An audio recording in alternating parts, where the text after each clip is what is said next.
All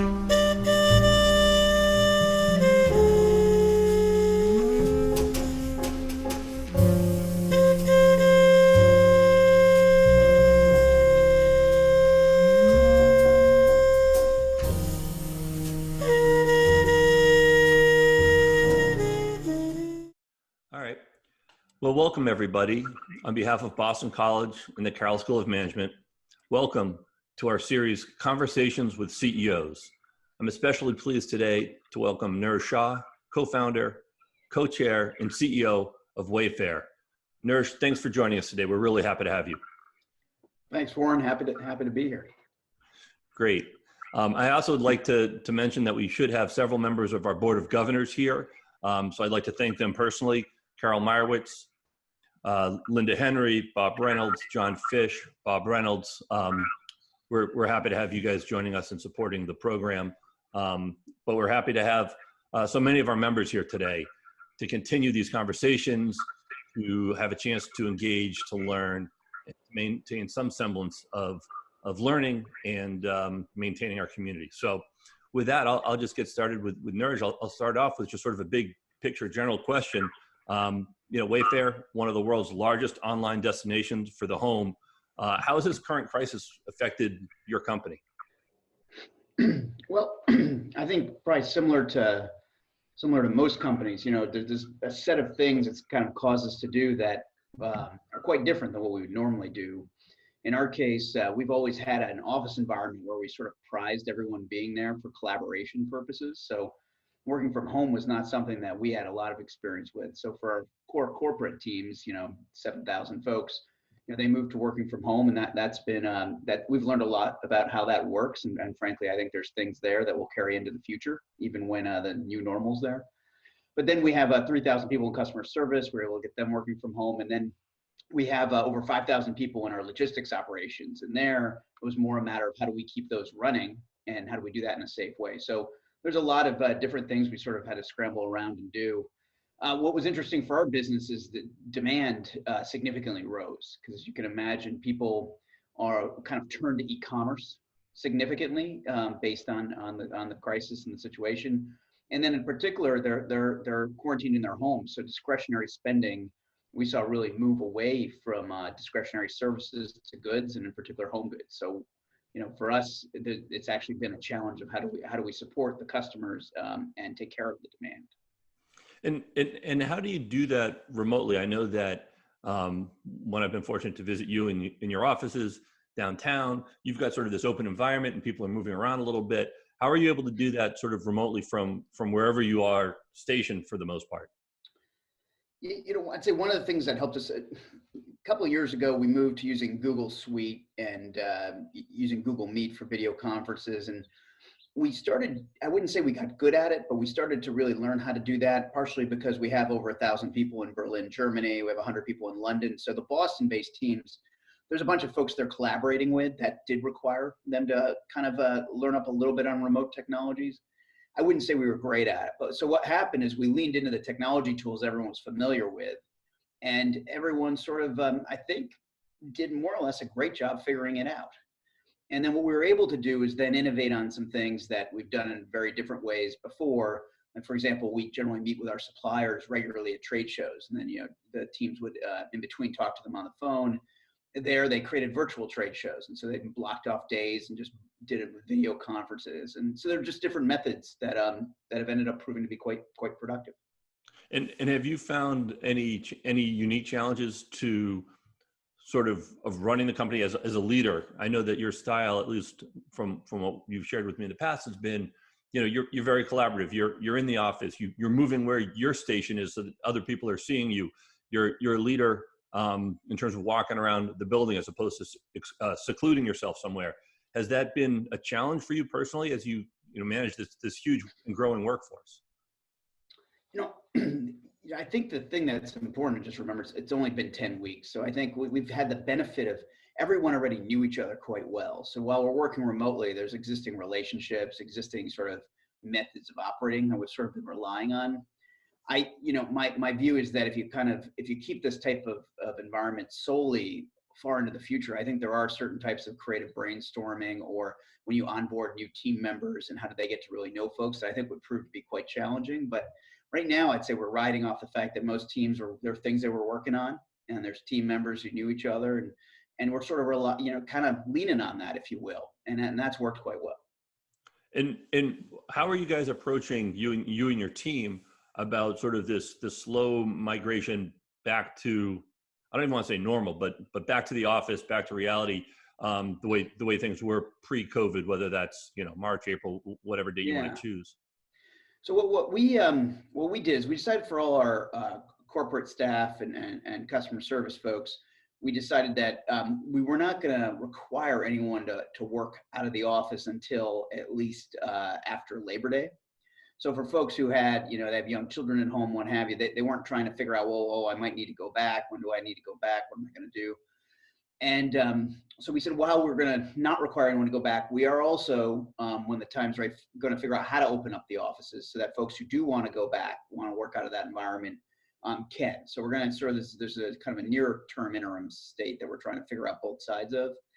And then, frankly, we feel like it's premature to really figure out what's going to happen after that, because everything seems to change a lot as every week or 2 weeks go by. So it's not that we're not discussing it or thinking about it, we certainly are, but it's an element where we feel like there's a lot more information that'll develop even over the next few weeks or what have you. So rather than try to guess at what that is, we're going to more keep thinking about it with whatever information we have and new information as it comes available. Excellent. And I should welcome, I know people are still logging and joining us. Obviously, we've got Nir Shah here, CEO of Wayfair, among other titles that he has for that company. How do you think, I mean, we've talked a little bit about Wayfair, and obviously you guys have been fortunate in terms of one of the companies, and obviously e-commerce has picked up since COVID. I'm curious in terms of what you think or what you're hearing about sort of other industries here in Boston and Massachusetts in terms of, how COVID is impacting them and what the economy here in Massachusetts is going to look like in the future. Yeah, I mean, obviously this is a very negative shock to the economy. And I think the fact of the matter of how sudden it was has really been disorienting for folks. And so I think a lot will come down to what happens next. So depending on what exists for therapies and what gets understood about the health impacts, I think a lot of that will affect how fast certain things can return to normal, which will affect, I think, demand in certain categories. When you think about restaurants, for example, or particularly if you think about, travel, tourism, leisure. I think other industries past that, what we're seeing in things like construction, manufacturing, when we talk to our suppliers on the manufacturing side, or when we, there's a lot we're involved with, on construction. We're seeing that a lot of those industries are figuring out ways to keep things moving. And so I think there's a lot of jobs and a lot of economic output that will continue, maybe not quite as productive as it could be with the health rules in place, but I do think there's big segments of the economy that will rebound quite well. And then there are a few that I think are really going to hinge on what happens in our learnings of the health impacts and how to moderate any health risk and obviously eventually get past. Yeah, and I agree with that. I think that one of the things that I find that the more that we talk to business leaders, certainly in Boston, is this great community feeling in terms of that we're all in this together, and that there needs to be collaboration to ensure that the city, the region, and obviously the state and country at a bigger picture are able to be successful. Have you had those conversations with fellow CEOs? I have. I wouldn't say in any particular formal setting, but I think there is that general feeling of, I think one of the things that actually helps Massachusetts tremendously is I feel like there's a much more tight-knit, broad community that's not just business leaders or just the nonprofits or just certain industry sectors, but does cross those. And I think that actually ends up being part of the fabric of Boston as to why I think Boston both is successful, but frankly, why also a lot of folks love living in Boston. And it's certainly one thing I enjoy. So you do hear those conversations and you have those conversations. And I think a lot of that will in turn manifest into Boston and the Massachusetts economy recovering quite well. Yeah, I mean, I obviously, look, we're quite partial here at the CEO Club. We think that there's a lot of value in this density of of our members, of companies that are able to network and cross-pollinate. And so, obviously this will be sort of the proving ground over the next several months and years. But I've heard that from quite a bit of people, and I think it's encouraging. Not that Boston is entirely unique in that situation, but certainly things bode well for what we're doing here. I'm going to switch gears just a little bit to talk just a little bit about your background. And for those people who are new to these conversations, I want to let everyone know that at around 1:30 or so, we'll stop. I'll stop and we'll open it up to questions for our members. Feel free to post in the chat questions that you have or that you have a question.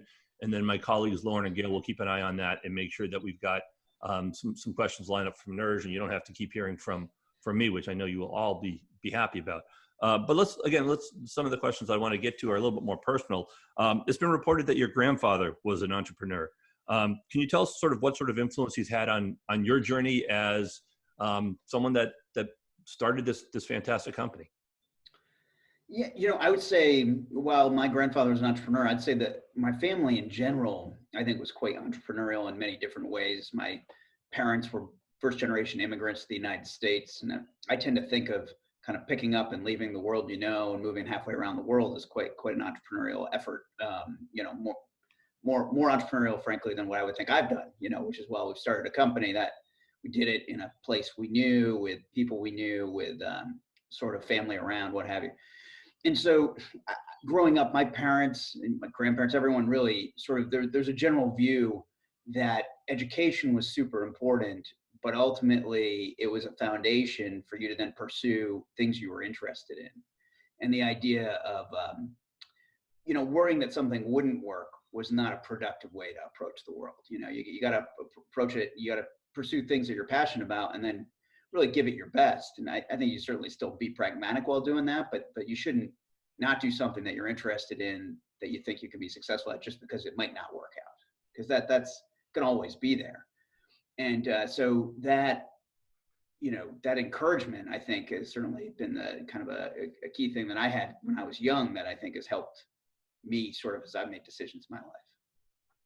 And, as we think about sort of entrepreneurial endeavors, it occurs to me that there are going to be a lot of opportunities coming out of this crisis. And I'm assuming that some really smart people are coming up with different ways to make our world, society smaller, better.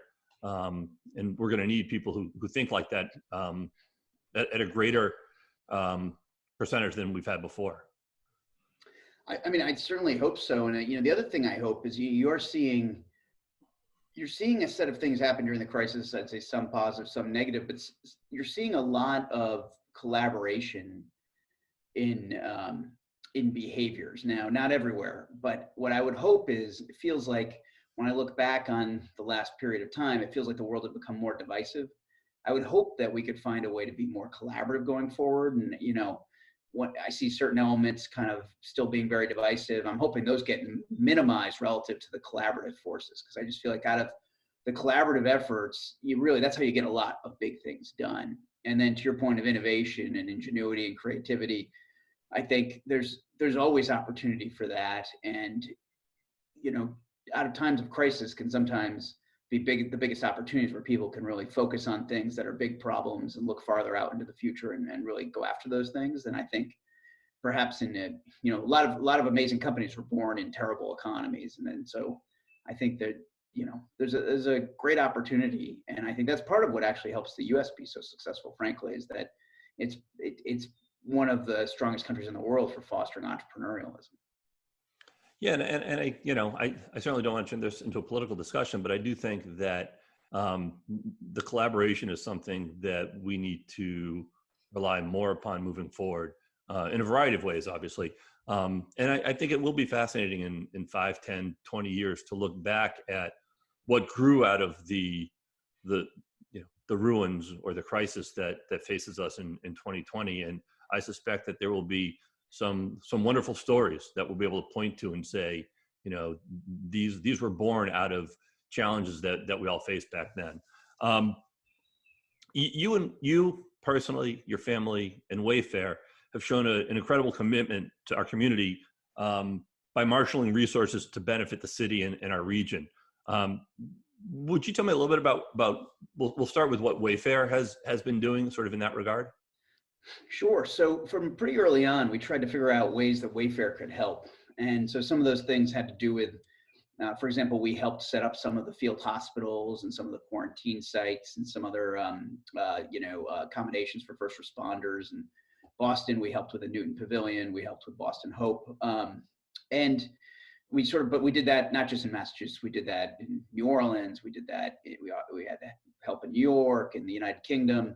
And then we donated some money early on to a bunch of great organizations that were helping with the crisis. And then a few weeks later, which would be a couple of weeks ago, we were able to raise close to $3 million through an event that we held on our website for some international COVID-oriented relief charities. So we've been trying to help in numerous different ways. And that's sort of like the macro. On the micro, we've been trying to figure out how to help all of our employees and their families, do well through this and support them in any ways we could. And then we've also been able to do certain things like part of helping families. We're able to provide meals for a bunch of our associates who are going into work every day, and those family meals we arranged for them from local independent restaurants, which help those restaurants stay in business. We picked the ones close to our operations where our folks already knew those folks. So we've been trying to help in many different ways, and I'm pretty proud of the team. We've kind of come up with a lot of creative ways, and I think in aggregate we're going to do quite a lot. That's great. I mean, I've been pleasantly surprised the more people and CEOs that I speak with, even in prep for these conversations, when I say, hey, look, what are some of the things that you want to talk about? I think one of the things that virtually every person and company, and maybe we've been fortunate with the leaders that we've selected to speak with, their commitment to the broader issues. And I don't mean sort of collaborative in terms of work and how to be efficient, but in recognizing that we live in a special city, and that we really need to come together and help each other. And I think that the commitment from industry has been really impressive. I know that there's some that could do more and all that, but it really has been heartwarming to see that, not just in Boston, across the country, but definitely in Boston, and definitely with the conversations that I've been having. Yeah. Go ahead. Oh, go ahead. No, Well, I was going to say, and one of the things we've tried to do to be helpful is also outside of Wayfair. Certainly through Wayfair, we've tried to do a lot. But my wife and I, we have a family foundation, which she runs. We've tried to be very helpful there. And that, one of the things we worked on with the city of Boston was just the food that is served every day to the Boston Public School students. And that there's a large population of folks where that food is a critical part of the meals they get. And through that, a lot of what we learned about food, we've been able to be helpful here, because it's basically been a food crisis that was created with the spike in unemployment and delays with unemployment assistance, folks who are not documented and can't get unemployment assistance. And you've seen some of the then kind of a hotspot breakouts in Chelsea and some places where some of that was even tied to the food distribution locations. So I think we've tried to find different ways to help, and then it's been just seeing how everyone in the community has been trying to be helpful has been fantastic. So while we've been helpful, what I want to say is just really you've seen everyone try to lean in and help in any way they can. Yeah, I definitely wanted to mention you and your wife Jill are founders of the Shaw Family Foundation, which has benefited the city tremendously. You've been supporting in innovative and transformative work in education and healthcare and the community. Are there things that you were doing before that you needed to really ramp up, other than sort of what you've mentioned? Are there things that are becoming more important today than were 3 or 4 months ago? Well, I think which sort of the initial thing we really first helped with was because of the ties to the Boston Public Schools, the student population there was not set up well for remote learning. And so just getting everyone set up with a Chromebook and the ability to actually participate remotely was something we worked on early on.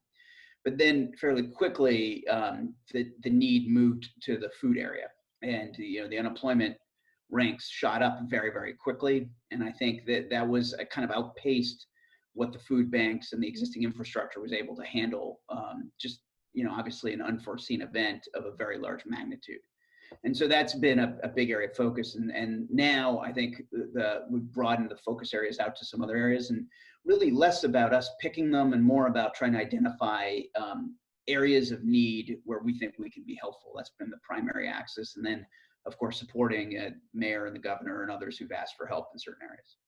That's great. It really makes such a difference for so many. So so thank you and certainly give our best to Jill and the work that she's doing as she runs the foundation for the family.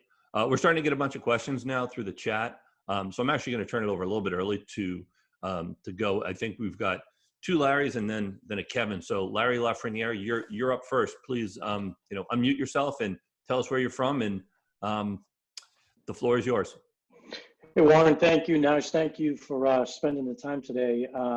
My company's up in Burlington, Mass, electrical distribution, and we sell electrical stuff just to make it simple. I'm curious, you mentioned using the new technology. You have a substantial workforce that's now at home. What do you, in Boston and probably around the world, what do you think your footprint looks like going forward? You mentioned the challenges, but, as a CEO of a large workforce, I think a lot of us CEOs are going through that question of what does it look like going forward?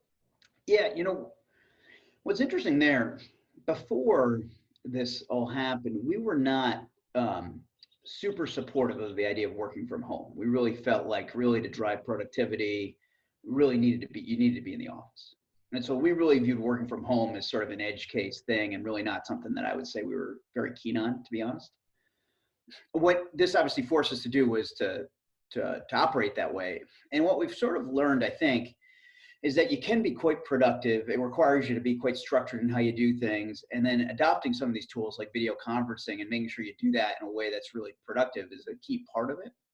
But so when we think forward, we tend to think the offices are going to actually be vibrant places that we want people to be and people will want to be again. And there's certain types of just collaboration, communication that are much harder to do remotely. But we actually think that we probably will embrace working from home and working remotely. But I think for the vast majority of the people, that will be for a portion or a small portion of their time. I think we will, and we've had a small population of folks who work remotely all the time. I think that population will probably grow as a percentage. And then we're seeing certain roles like our customer service folks where we had historically 40% working remotely and 60% working in our customer service centers. And we're kind of questioning what's the right mix. We think there's still a mix, but we think perhaps it can be a much larger percentage that work remotely where it allows us to access talent in all these different geographies versus necessarily having to have an office there and certain things like that. So we think there's learnings that we will evolve from, but we think fundamentally, we think the office will still play a key role in the future. That's great. Thank you. Warren, I think you're muted. I am. That was, again, some eloquence that y'all missed. Larry Siff, I believe you're next. Then we're going to go to John Speck and then Kevin. So Larry? Yes. First, thank you for doing this. What unique approaches is Wayfair taking to drive customer loyalty and a high rebuy rate, lifetime value per customer? Yeah, so that's basically always been the core of our business. So basically in any retail, in any consumer business, it doesn't really work if a customer doesn't repeat, because the economics to acquire the customer from the first place, the profits really come off the repeat orders, right? And so we've kind of always been focused on that. I think what we've seen in this particular period of time is part of the rise in demand we've had has frankly been, we've had our core customer base and the repeat rates on them kicked up, but then frankly, we've had a large surge of new customers. And we think a lot of these customers, frankly, were probably just not that inclined to buy home goods online. They probably had a preference for stores. I would make an analogy to, frankly, online grocery. There's a lot of folks who are trying online grocery who'd been loath to do it, maybe not as comfortable to do it. And what we're seeing from those folks is they're actually quite pleasantly surprised. They're happy. Their repeat frequencies it's quite high, repeat visits, repeat purchases. And similar to the survey data we have is similar to some of what I've seen for the external survey data on online grocers, where a surprisingly high percentage of the folks say, well, even after this, I think I'm going to probably keep ordering online. You know, it's quite convenient. So we believe the key to repeat, we haven't done necessarily things differently. I think what we try to do is make sure we're providing really high quality service now, and trying to, how do we do that while handling this peak volume and doing it in a healthy way. And so it's been a challenge, it's been a strain, but a lot of where we've invested money and we're spending money right now is, well, how do we make sure we're still providing a high quality service even though we're struggling to handle the demand? Great, thank you. Great. John Spack, you are up next with Nurj. Nurj, thanks so much. So, you know, I related to what you've been saying, I find it really interesting of just now the needs of furniture and also the change of space. And just I'm interested in the impact of personal versus employers. You know, I have a 7-year-old and a 3-year-old, and I've had to turn my house into a school and needed furniture to do that. We have an office, but we needed another office and needed furniture to do that. And just the framework for thinking of furniture and how a house kind of becomes different things has been a really interesting impact. And I imagine that's taking place for a lot of people. On the other side, I'm really interested on the business side, you know, people going back to work, you know, is furniture, you know, how are you thinking about advising on the change and the impact of furniture on space? Like, I imagine it's happening so much in personal homes, but also in the office where there might not be much of a need, and how are you adjusting or advising or thinking about that? Yeah, so what I'd say, what we saw initially in the latter half of March, the categories that kicked in right away were, as you were describing, sort of the immediate needs. So, you know, how do I work from home? Okay, the kids are home, like how do I set them up for online learning? Or, you know, for example, swing sets and trampolines really took off. Hey, they need to burn off their energy. Let's put that in the backyard. They're not really, they can't go to the park, or they can't, you know, so how do we do something there? And then the third big category that took off right away was cooking, you know, so refrigerators, freezers, cookware. I'm basically preparing all my own meals here versus going out. So, how, you know, what do I need? What don't I have? What might I want to do that? Then by the time you got into April, we've seen the demand spread out. And I think what it really is, you know, folks are saying, well, I'm more or less stuck at home. So maybe I have projects I want to do. So we've seen some do-it-yourself type project, you know, renovation type project categories take off. Decor, outdoor, you know, as the weather's getting better, you know, outdoor furniture, outdoor, you know, how do I make this place more comfortable, do more things in my home, what have you. So that's sort of the profile of where the demand has been driven. We have a B2B business that's about 10% of our total business. And that B2B business has different categories. So it has contractors, interior decorators, hospitality, food service, education. And what's been interesting there, as you would surmise, some verticals have been stronger than others. We've seen interior design projects actually accelerate versus slow. But then certain things like food service, you saw slow down. What's been interesting is now, as things are reopening, we're actually seeing some of those categories really pick up. And there's certain, I think depending on the business itself, they're basically figuring, well, what do I need in order to reopen or to adjust my space in order to accommodate the current safety procedures I need or what have you. And so that's where we've seen kind of the near-term demand. I do think it's a little hard to predict where the mid to long-term demand is, because we've seen a lot of sort of what the workplace of the future could look like and what have you. But I think it's premature to assume that social distancing is a fundamental part of the workplace of the future, whether it is or not, right? And so I think we're seeing most folks basically in a similar position to what we described ourselves in, where you're trying to keep abreast of what the rules are and what you think will happen next, but you're not necessarily committing to it yet because you don't really know exactly what you're going to do. Thank you. Very helpful. These are some great questions, and that puts a little bit of pressure on our next member, Kevin McGovern. Kevin, thanks for joining us today, and Nurj is all set for you. Hey, Nurj, nice to see you again. Nice to see you, Kevin. You know, I was wondering, I think we've all discovered a lot about our people, our business, our customers, and I was wondering what's surprised you most about what you've learned about maybe your own employees, but then also your customers. So what's been sort of your aha discovery for all of this so far? So I guess the couple of things I kind of touched on some of them already, but so first, I was really, I mean, just the employees we have at the company is just super just impressed and amazed by them. So in other words, the way folks just sort of figured out how to keep everything running, and we kind of there's a lot of scrambling around. So for example, I mentioned we had 5,000 people in our logistics operations. Well, we've had to hire 2,000 additional folks just because of the demand.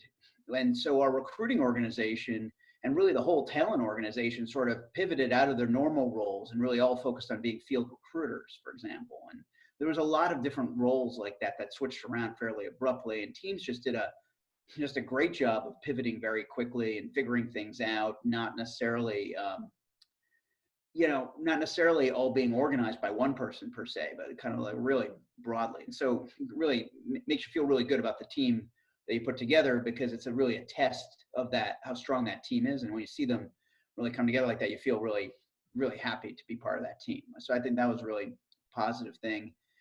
On the customer side, I think we've always spent a lot of effort to market what Wayfair is out there, so customers can get a little bit of a feel for who we are and then spend time on our website or in the apps and then ultimately give us a shot by ordering. And statistically, we always knew that there's a very large amount of customers who had, they knew who we were, but they had yet to really engage or try us out. And all the data would imply that if they did, they'd be quite pleasantly surprised, but they're still somewhat loath to, and behavior only changes at a certain rate. And that's where you see these adoption curves, a 25-year adoption curve of online home, which ultimately gets the majority of the market online. What's been interesting is you basically have this macro event that's accelerated that adoption. And it's just really amazing to watch the data, because it's more or less playing out like the theory would suggest. But you never thought anything like that would happen. You thought it would just play out over time, and you tick away at it, chip away at it. And it's been fascinating just to see how behaviors can change. And the juxtaposition there is, on one hand, we're watching it as folks, running this business. On the other hand, I'm watching our own behavior at our house, where all of a sudden we're, ordering all our groceries online in a way that frankly we didn't before. And, we bought most categories online, but grocery we hadn't. And, so it's just interesting to see how adoption curves have changed. I think you see that with video conferencing with Zoom as an example, or Google Meet, and now folks are, my teenage kids, when they're calling their grandparents, they're now doing it, using either FaceTime or the Zoom for the whole family. And I just think some of those things, I don't know, there's no reason not to have done it just a little while ago, but frankly, it wasn't happening, and now it is. That's fascinating. Thanks. Lisa Weiland, I believe you are up next. She submitted a question on the chat, so I'll read that, and if she can join us, great. She asked, how has the crisis impacted your supply chain, and how will you evolve from your sourcing strategy going forward? So what's interesting is a little over half the goods we sell are made in China. And so the big initial challenge was when the virus outbreak happened in China. It effectively prolonged Chinese New Year, and then there was really no production in the month after that. And so what happened there is we were trying to figure out, well, how are we going to, for those categories that really come out of China, how are we going to have enough supply through the spring season? And we're scrambling around to solve that before it then became clear that this was going to become a problem in the United States, Europe, what have you. And about that time, Chinese production had come back, and now, India's not been producing, and there've been some delays out of Malaysia and Vietnam. It's basically worked out okay, and the reason is most goods are made in a number of places. We have the benefit of working with thousands and thousands of different suppliers, so we don't really pick that we're going to buy this item from this one supplier in this one country. We're more or less trying to carry the selection from everybody in total. And then what's happened is also the demand in total. There's certain categories like trampolines and swing sets where demand has gone up dramatically. But in most categories, what's happened is demand overall is not necessarily that different, but it's shifted online away from the kind of traditional split. And so there, the inventory that was available is just being sold in a different channel. So right now, supply demand's worked out okay. And I think demand does appear that it's ramping and the category's growing, but I think now you're seeing supply chains starting to catch up. And so just sort of like you're constantly trying to reorient around what's happening, and our in-stock rate of an exact item has not been as high as we would like, but overall, we've had enough selection available for customers to be quite happy. Great, thank you. Lisa indicated that her audio is not working. Are there things that we should be concerned about that the supply chain will close up on in terms of stuff at Wayfair? Like, are there things that we should log on right now that if we need a X, like now's the time or else we're in trouble, or things are opening up enough that I don't have to log, not that we all shouldn't log on to Wayfair after this session and buy a bunch of stuff, but is there anything in particular? Well, Warren, I think the age of your daughter is going to preclude you from needing this right now, but swing sets are basically fairly scarce in the United States at this point. The supply just got bought out. So there's selection available, but it's pretty narrow, and it's going to be quite some time before it's replenished. But outside of a few acute categories like that, frankly, it's still pretty good. They're good shape. I know that I've been doing a lot of bike riding lately, and that's another area where, you can't get your bike looked at, you can't get a repair. And if you want to order a bike, it's, long lines and long waits. So it is fascinating to see what's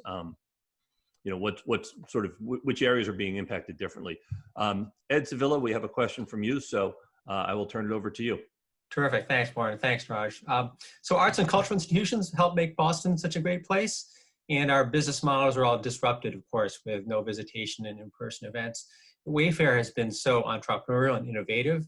And do you have any advice for us as we think about how we adjust to this new operating environment? That's obviously, challenging situation to be in. What I've been surprised by, I was just reading an article this morning, I forget what publication it was in, but they were talking about a local entrepreneur who operates like one of those escape room entertainment venues, and talking about how they actually were able to create some virtual events in order to kind of create some revenue streams in their business in a category you would think highly unlikely to do that.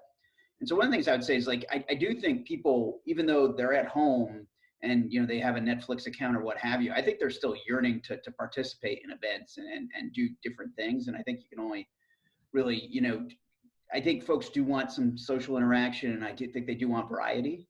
So I would think there's perhaps an opportunity to build, some activity amongst your member base or amongst a broad population through virtual events.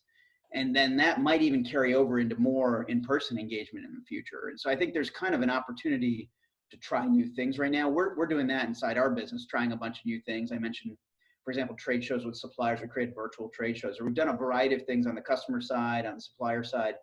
We've been surprised at how many of them have actually worked quite well. So I think it's a low risk environment in which to try these things. And I think you might find some real surprising things that you even want to keep in the future when you don't necessarily have to have them.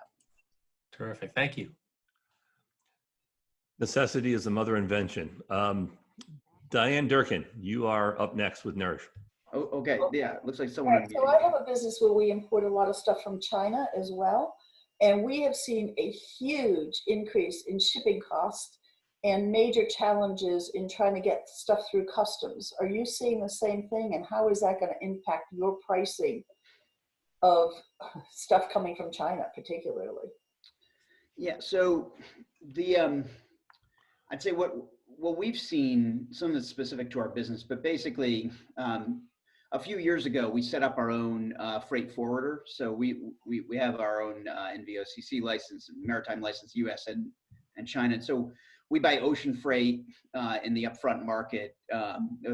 We buy spot and upfront, but we buy a fair amount upfront from Maersk and Hapag-Lloyd and some folks. So we're somewhat insulated from the rate fluctuations that happen through the year. And what we've seen is most of the issues we've had at the ports have been short-term in nature. So I think at this point, things are starting to return to normal. And we're seeing domestic truckload rates and domestic LTL rates actually starting to fall quite meaningfully and over-the-road rates. So I would actually think that that's going to actually reverse course on you fairly quickly. And so while, there was a spike, hopefully what you're going to see is that it will abate. Yeah, thank you. That's great. We have one last question I'll take from Tim Wade, and then we'll go to our exciting lightning round that I know everyone's excited to hear from. So Tim, you're up with the last question from the members. Why don't I read the question and I'll let Nerj get started, and then if you can join us, that's great. Tim asks, how are international sales going versus domestic, and do they align or differ as to product type? Yeah, so we sell in 4 countries, the US and Canada, and then Germany and the UK. Well, I'd say they generally align quite well. The kind of differences would just be in the US, when the stimulus payments were direct deposit into people's accounts, we saw the US take a step up. The direct to people stimulus didn't occur in the other countries, but we're seeing overall demand levels be very similar in all of them and kind of rise up to similar levels. And then what we've seen is Germany's been the first of the 4 to really start meaningfully reopen, and you do see demand levels come down some, but still stay at elevated levels. And that's what we're now seeing in some of the states in the United States that have opened. And so the patterns are very similar, and sort of time indexed to exactly when the country sort of went on lockdown, and time indexed to when it reopens. But fundamentally, the behavior and the curves are very similar. And you were able to see a little bit of a spike when the stimulus checks were sent here in the U.S. It was pretty much, it was a step change in a new level. When we saw in the other countries, it rose to that level over a number of weeks, but in the U.S., it really stimulated purchasing. That's interesting. All right. Well, thanks to all of our members for those questions, and obviously thanks to you, Nerj, for answering them. We've crafted some lightning round questions to I don't know, put you on the spot a little bit. Nothing too embarrassing, but I'll get started with some of these, and we'll go from there. It's a great opportunity for our members to learn a little bit more about you and what you've been up to. So I'll start with, what was the last book that you read? Right now I'm reading Ride of a Lifetime by Bob Iger. So he's, obviously ran Disney for over a decade, and it's an interesting read. Is it? It's on my list. I haven't gotten it yet. What are you learning from it? Well, what I always find that when I read biographies, I find them interesting because they generally, kind of a high level story of a company, but you generally don't know that much about the people.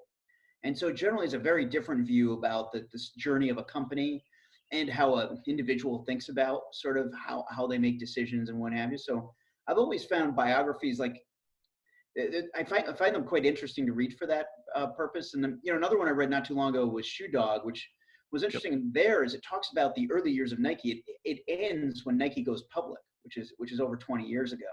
And so it's really the early days. And it's, what's fascinating there is just, you really typically know these companies after they're quite successful. And so when you read something about the early days of a company, obviously not everything is up and to the right. And so, that's always a kind of the anecdotes that you come by that obviously were well known by a small number of people. They're usually fascinating. Yeah, no, Shoe Dog is great by Phil Knight, and sort of the beginning of those things. And maybe at some point we can look forward to the story of Nerj Shah and Wayfair and what happened. We can all talk about that in several years about all the excitement. What was the last song or album that you intentionally listened to? The other day I put on one of the early Mumford & Sons albums, Sigh No More, and I was listening to that, and I find them to be very calming, peaceful, meditative type music. So I've been listening to a lot of music. I feel like it livens things up, and most of the time I'm listening to music that's a little more kind of energetic and upbeat. But I really do like Mumford & Sons. I was just listening to them yesterday. That's good. I do find myself continually going through my music collection or on Amazon or whatever, and I seem to be listening to more of that, maybe because in an informal setting when you're at home, I don't feel like I'm disturbing anyone except for my wife and daughter, and that's fine. Although my wife works from home all the time, and so she's not particularly happy that I'm also working from home. So that's a different story and a different conversation, and I certainly don't want to digress on that in the off chance that she decides to watch this later. What was your first paying job? So my first paying job, sort of non-formal paycheck, would be I mowed lawns and I had a paper route. And then my first formal job where I, got an official paycheck would be at the Stop and Shop, and I collected the carts and the grocery carts out in the parking lot, and brought them back in, and then walked back out, collected some more, brought them back in. Yeah, I think you know how that goes. Yeah, and the good old days. You are not the first person to have done either that or to have had a paper route. That seems to be a pretty good one for someone who's young, who probably isn't even quite 16, who wants to earn a couple of bucks and has a bike or the ability to walk around a neighborhood. I can't remember who it was. It might have been Bob Rivers. And if I'm wrong, I apologize, Bob. But talking about the skill that taught us when we went around actually asking for collections from our neighbors. It's actually fascinating because sometimes folks avoid you. Some folks like tip you really well. I remember doing that. Yeah, no, that was, you knock on the door and someone shows up in various levels of address. I learned, and the joy of getting an extra couple of dollars at that age in cash for me meant extra baseball cards, but really was a huge hit. What's your guilty food? What is it that will catch you late at night snacking on that you think, oh man, I can't stop? Well, my favorite foods, this would be the way I'd answer that question, which I love, despite knowing that it's not particularly healthy for me, but it's pizza. I just love pizza. And in fact, we've been cooking at home, and so the question is, we were talking the other day with my wife, we've got a 15 and a 13-year-old, what do I miss? Well, I miss being able to have pizza. And so I've been making pizza bagels, and I've been making pizza, but the pizza I make isn't as good as the pizza I'd like to have. So there's been a gap there. Have you ever done pizza on the grill? No, but I just bought a bunch of flour. This weekend we're gonna make pizzas. Really make pizzas. Yeah. So my wife and I are, I'll basically say my wife, we do pizza on the grill quite a bit. So we'll get dough, and then you throw it on the grill, you bring it inside, you flip it over. So the part that's been cooked is up top. You fill it up with all the stuff you want, and then you put it back on the grill, and it works out really well. And there's a lot less cleaning. So strongly recommended. My last question for today, and I believe that she's here with us, so I will once again tribute Linda Henry for this after watching a webinar that she ran. And I loved her last question, so like a good academic, I've entirely stolen it. It's so important today for all of us to be positive and to think about the future. And so I'd love to get whatever your message of hope might be for all of us as we turn off and get off Zoom today and we go on with our lives and work. If you could share some sort of message of hope for all of us. Well, I think for me, what I get excited about is you just see how folks are in, obviously a terrible crisis in the world. And you see people really trying to think about more than just themselves, like what can I do to help? What can I do to help each other? And I also think the second aspect, which gives me a lot of hope, you're seeing people think longer term versus just right now. You see them thinking more about the future. And I think those two trends are really powerful things. And whether it gets channeled into specific efforts of what that individual does or something they help with, it really, if everyone sort of just had that outlook and keeps a little bit of that outlook, I just feel like that's a really powerful force. And I've been very encouraged by what I've seen. So that is really exciting. That's fantastic. And what I'm going to need to do is, all of these messages of hope that I've gotten from these conversations have been fantastic. And each one has touched slightly upon something different, but they've also talked a lot about our community. And so I appreciate your thoughts and your message for all of us as we leave. This has been fantastic. I want to thank everybody for joining us and participating in another Conversations with the CEO. We have several more lined up if you've been paying attention to your email. Next week, Corey Thomas, the chair and CEO of Rapid7, who also happens to be on Governor Baker's COVID response team and has been working on the plan for all of us to come back to some level of normal, will be joining us next Thursday. And then in June, we will have Linda Henry, who will join us. And then once again, we had scheduled the CEO of Dow, Jim Fitterling, to join us at the Boston Harbor Hotel in June. Obviously, we're not going to be able to do that in person, but we have spoken with him, and he would very much like to join us for a virtual CEO conversation. So that will be coming up as well in June. So pay attention to the emails, continue to stay engaged. And once again, thank you everyone for joining us, but mostly Nourish, thank you so much for sharing your time, your thoughts with all of us here today. Thank you for having me, Warren. Take care, everyone. Have a wonderful day. Thank you.